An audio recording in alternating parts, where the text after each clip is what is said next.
अस्सलाम वालेकुम। आज हमारा टॉपिक है डिसीजन कंट्रोल स्ट्रक्चर्स। इसमें आज हम इफ़ स्टेटमेंट और इफ़ एल्स स्टेटमेंट को पढ़ेंगे। डिसीजन कंट्रोल स्ट्रक्चर के बारे में प्रीवियस लेक्चर्स में हम पढ़ चुके हैं कि use in programming to make decisions, जिसमें हम कंडीशन की बेस पर फैसला करते हैं कि ट्रू स्टेटमेंट एग्जीक्यूट होंगी या फॉल्स स्टेटमेंट एग्जीक्यूट होंगी। सबसे पहले है इफ़ स्टेटमेंट। ये सबसे इफ़ जो है इसमें कीवर्ड है सी प्लस प्लस लैंग्वेज का, और ये सिंपलेस्ट फॉर्म है सिलेक्शन कंस्ट्रेंट्स की। अब इफ़ स्टेटमेंट क्या होती है, सबसे पहले इसमें इफ़ लिखते हैं, कंडीशन, ये करली ब्रैकेट्स और स्टेटमेंट्स और सेमी कॉलन। ये हम बेसिक स्ट्रक्चर्स में पढ़ चुके हैं। कंडीशन के बाद सेमी कॉलन नहीं लगाएंगे। अगर कंडीशन के बाद सेमी कॉलन लगाएंगे तो हमारा जो इफ़ स्टेटमेंट है वो एग्जीक्यूट नहीं होगी। तो हम देखते हैं अब आगे इसके प्रोग्राम, जिससे हमें इजीली समझ आ जाएगी कि हो क्या रहा है। अब ये देखें, एक प्रोग्राम है read number. If the first number is a positive number then it will print the sum and product of numbers. यानी हमने यूज़र से दो नंबर लेने हैं। अगर पहला नंबर पॉजिटिव है तो तब वो उसका सम प्रोडक्ट फाइंड करे। अगर वो पॉजिटिव नंबर इंटर नहीं करता यूज़र तो वो कुछ भी प्रिंट ना करे। तो उसी तरह हम सबसे पहले hash include iostream dot H, conio dot H, wide main, ये सारे का मतलब मैं आपको ऑलरेडी बता चुका हूँ चैप्टर 3 में। Int x y sum product, ये वेरिएबल्स नेम लिए according to the program. Enter two numbers, ये दो नंबर हम यूज़र से ले रहे हैं। If x greater than zero, x greater than zero means कि अगर नंबर पॉजिटिव है तो उसका सम फाइंड हो जाए, x plus y, product x multiply by y, cout sum, cout product और गेट करेक्टर। यानी अगर तो पॉजिटिव नंबर है तब कुछ प्रिंट होगा, अगर नेगेटिव नंबर इंटर कर दिए तो फिर कुछ भी प्रिंट नहीं होगा। तो ये आपने इसमें याद रखना है। इसी तरह इसका एक प्रोग्राम है, हम देखते हैं कि read marks and print the message pass if mark greater than or equal to 33। यानी अगर हम यूज उसी तरह हैश इंक्लूड आयोस्ट्रीम, ये आप जहन में बिठा लें। कोई भी प्रोग्राम आपके पास गिवन हो उसकी स्टेटमेंट पढ़ते साथ ये तीन जो है hash include iostream dot H, conio dot H, wide main, ये लिख लें बगैर सोचे समझे। क्योंकि मैंने आपको चैप्टर 3 में बताया था basic structure of c plus program ने कि सिर्फ आपका program part of program change होगी, बाकी सब कुछ वही रहेगा। ये int marks, enter marks, cin marks. अब if mark greater than or equal to 33, cout pass, get character. यानी ये सिंपल सा प्रोग्राम है जो कि हमने इफ़ के साथ यूज़ किया हुआ है। अब इसका फ्लो चार्ट देख लें कि कंडीशन अगर ट्रू है तो ये स्टेटमेंट, अगर फॉल्स है तो वो इफ़ से बाहर आ जाएगा।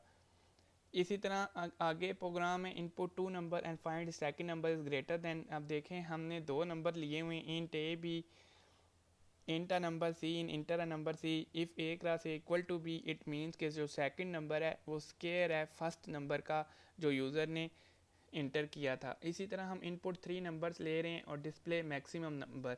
जब हम इस तरह का कोई भी प्रोग्राम लिखते हैं, यूज़र से तीन नंबर्स लिए, सबसे पहले हमने एक टेम्परेरी वेरिएबल लिया मैक्स। इसमें हमने पहले वाले नंबर को हम कह देते हैं कि ये मैक्सिमम नंबर है। फिर हम अगले नंबरों को इस नंबर से कंपेयर करेंगे। अगर तो वो इससे ग्रेटर है तो वो नंबर इसमें आ जाए। अगर ये सी बाय मिस्टेक लिखा गया, इधर बी है। अगर इसी तरह सी ग्रेटर देन मैक्सिमम है तो सी इज़ इक्वल टू मैक्सिमम आ जाएगा। तो इसी तरह ये मैक्सिमम आ जाएगा। जो भी इसमें ग्रेटर होगा एंड पे वो मैक्सिमम में पड़ा होगा। और यहाँ पे ये गेट करेक्टर, तो ये था।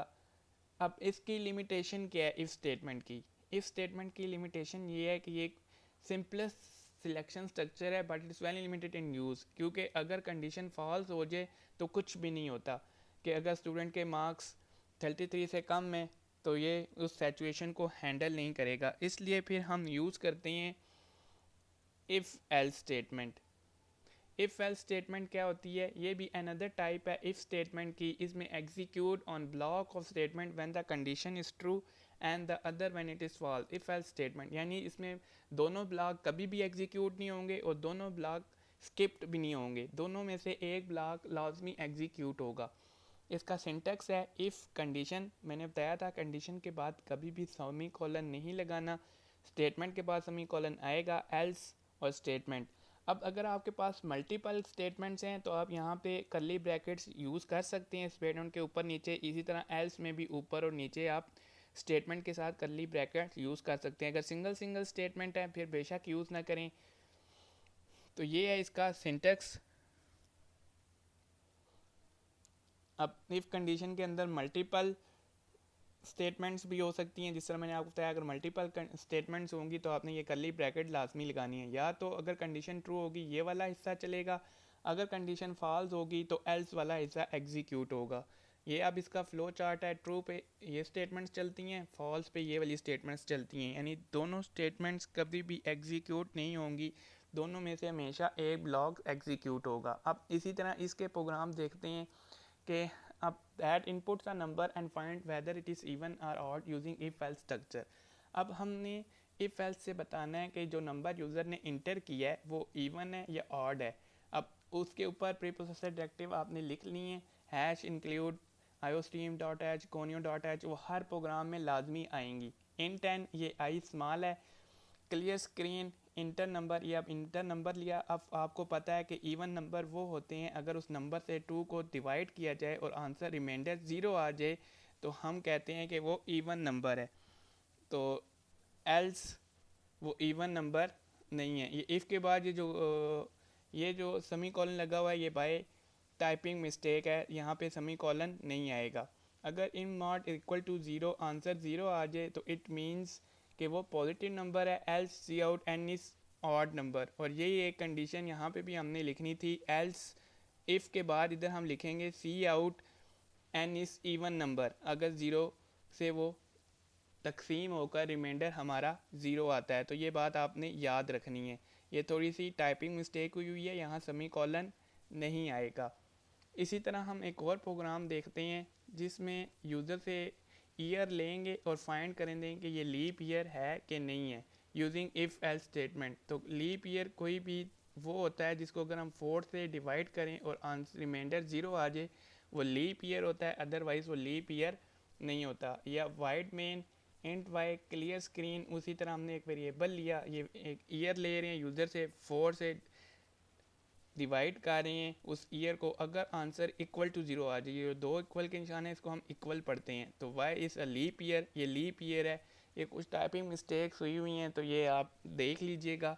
Else cout y is not leap year, यानी अगर 0 नहीं आता तो वो लीप ईयर है, अदरवाइज़ अगर तकसीम होकर रिमाइंडर हमारा 0 आ जाता है तो वो लीप ईयर होगा।